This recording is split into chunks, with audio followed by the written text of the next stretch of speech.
وعلى من تبعهم بإحسان إلى يوم الدين اما بعد۔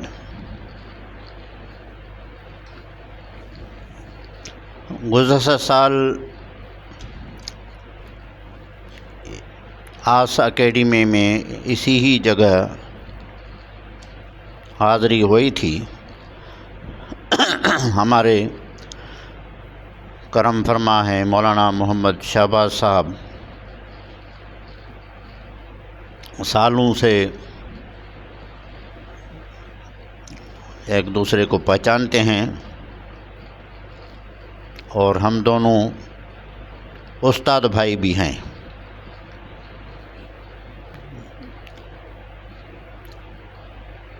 اگرچہ مولانا محمد شہباز صاحب نے حصہ وافرہ یا حظ کثیر حضرت مولانا ڈاکٹر عبدالحلیم چشتی سے لیا ہے وافر مقدار میں،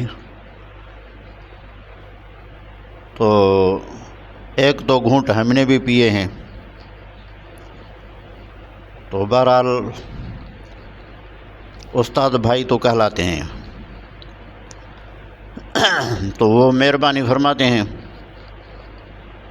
اعتماد کر کے بلاتے ہیں، پھر سوچ میں پڑ جاتا ہوں کہ من آنم کی من می دانم۔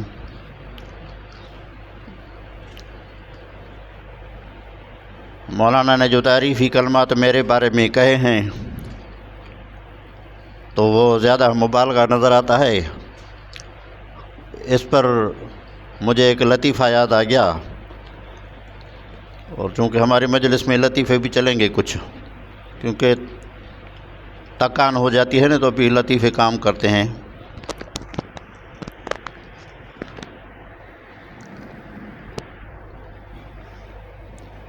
ایک بندے کا گھوڑا تھا کمزور، وہ بیچنا چاہتا تھا، بکتا نہیں تھا، تو وہ بازار میں لے آیا جہاں گھوڑے یا دوسرے جانور بیچے جاتے تھے۔ وہ جو درمیان ہوتے ہیں نا، سمسار بولتے ہیں، کیا بولتے ہیں، دلال، اس کو عربی میں سمسار بھی بولتے ہیں شاید۔ تو ان کو کہا کہ یار یہ گھوڑا بکوا دو، آپ کا اتنا کمیشن جس طرح آج کل چل رہا ہے 2% یا 3%، وہ میں نہیں جانتا، بہرحال اس کے ساتھ بھی وہی تھا۔ تو انہوں نے گھوڑے کی ایسی تعریف کی کہ زمین سے اٹھا کر آسمان پر پہنچا دیا۔ یہ فلان نسل کا گھوڑا ہے، فلان ملک کا ہے، یہ ہے وہ ہے۔ تو جو مالک تھا وہ آ گیا، اس کے کان میں کہا کہ اگر اتنا اچھا ہے تو میں نہ بیچوں۔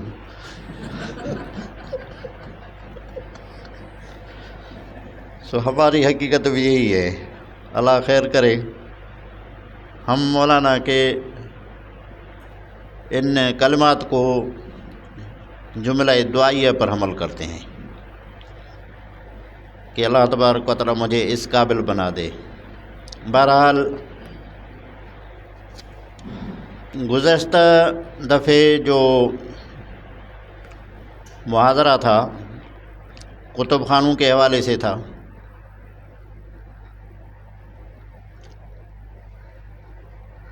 اور شاید دوسرا بھی کوئی شامل تھا مضمون۔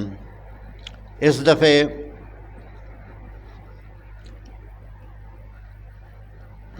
جی آواز نہیں آ رہی۔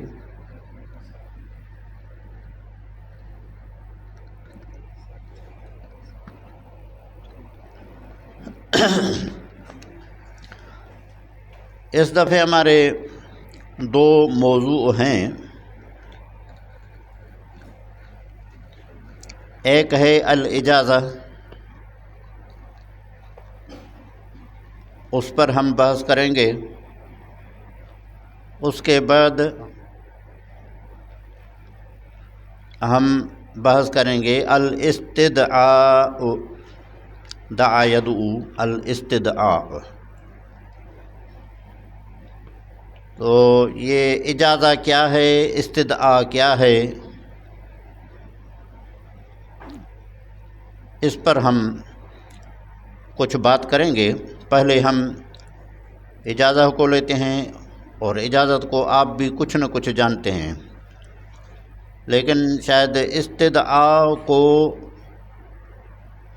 کافی بڑے بڑے علماء بھی ذہن میں نہیں رکھتے۔ وجہ یہ ہے کہ یہاں اس کا رواج کم ہے، بلکہ نہیں ہے۔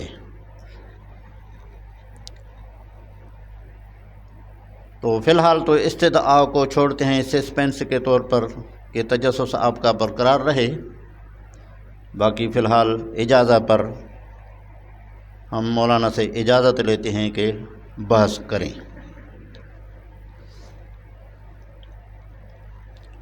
الاجازہ کا لفظ آپ سب علماء کے لیے نیا نہیں ہے۔ اصول حدیث کی کتابوں میں آپ نے پڑھا ہے کہ تحمل حدیث کے 8 طرق ہیں۔ ایک سماع ہے، دوسرا قراءت، چوتھا الاجازہ، پانچواں الکتابہ، چھٹا المناولہ،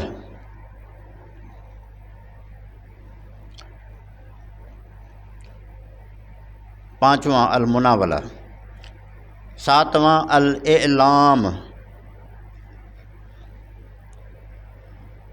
اور ان میں سے ایک ہے الوصیہ، اور ایک ہے الوجادہ۔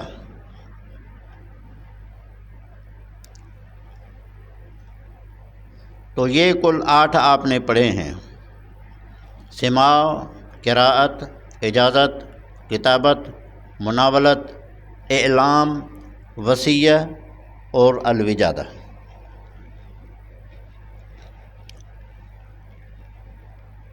سماع اور قراءت تو آپ کے ہاں معروف ہیں۔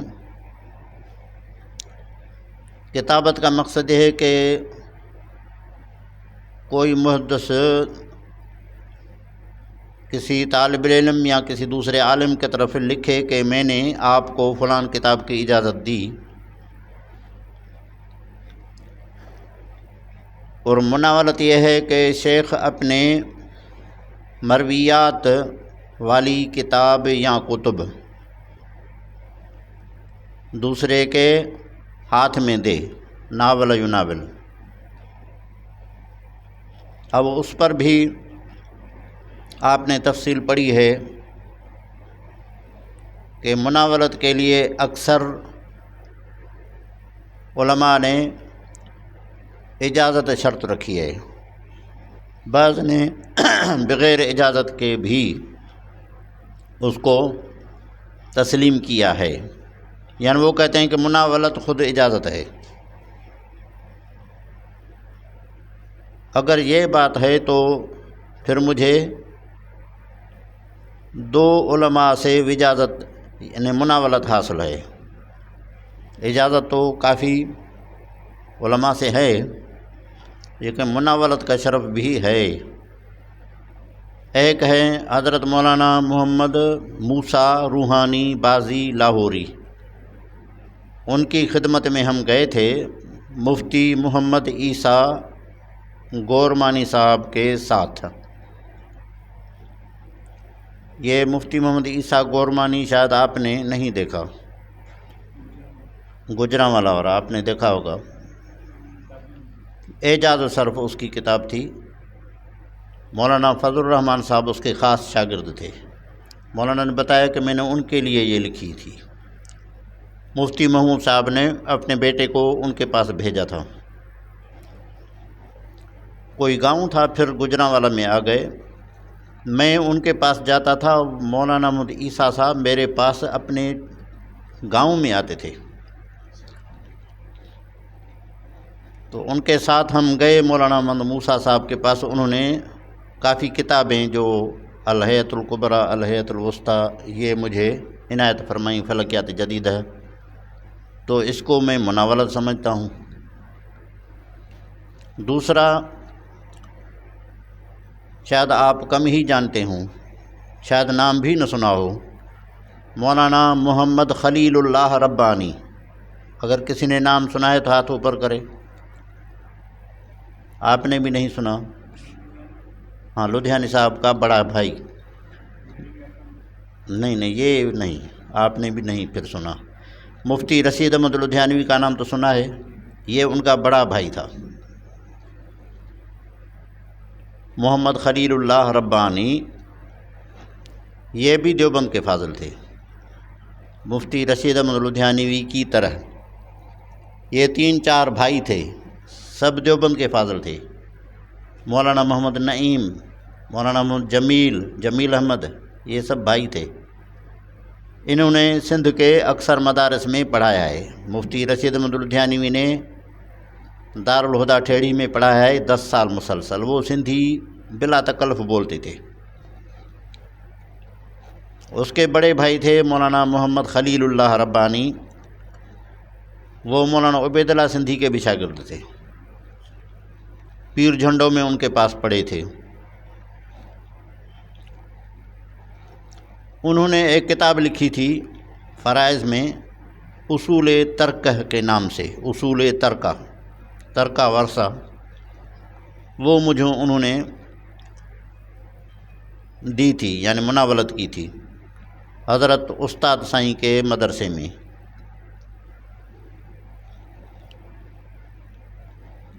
اور مجھے ان کے الفاظ ابھی بھی کانوں میں گونج رہے ہیں۔ اس وقت بولا تھا، شاید 1992 کی بات ہے، فرما رہے تھے کہ ماں 52 سال پڑھایو ہوا، ماں 52 سال پڑھایو ہوا، یعنی میں نے 52 سال تدریس کی ہے۔ تو اس کو بھی اگر مناولت شمار کیا جائے تو پھر مناولت مجھے ان 2 علماء سے حاصل ہے۔ باقی مناولت مع اجازت تو کافی سی ہے، مناولت بھی ہے، اس کے ساتھ اجازت بھی ہے۔ شیخ محمود حجار مسجد نبوی کے روزے میں روزے کے قریب ایک جگہ کونے میں بیٹھے رہتے تھے، حلب کے تھے، معمر تھے۔ اسی وقت اس کی عمر 85 سال تھی۔ ہم ان کے خدمت میں گئے، اجازت بھی دی اور اپنی کتابیں بھی دی۔ کتابیں ان کی مشہور ہیں، ملتی بھی ہیں۔ تو یہ تو مثال تھا۔ بہرحال ہم آتے ہیں اس بات کی طرف کہ اجازہ کیا ہے، کیونکہ 8 طرقوں پر بحث کریں گے تو باقی آپ نخبۃ الفکر میں کیا پڑھیں گے۔ اجازہ کی لغوی معنی ہیں اذن، اور اصطلاحاً کہتے ہیں الاذن فی الروایہ لفظاً او کتابتاً، الاذن فی الروایت لفظاً او کتابتاً، مطلب اذن الشیخ لتلمیذہ بروایت مسموعاتہ و مؤلفاتہ و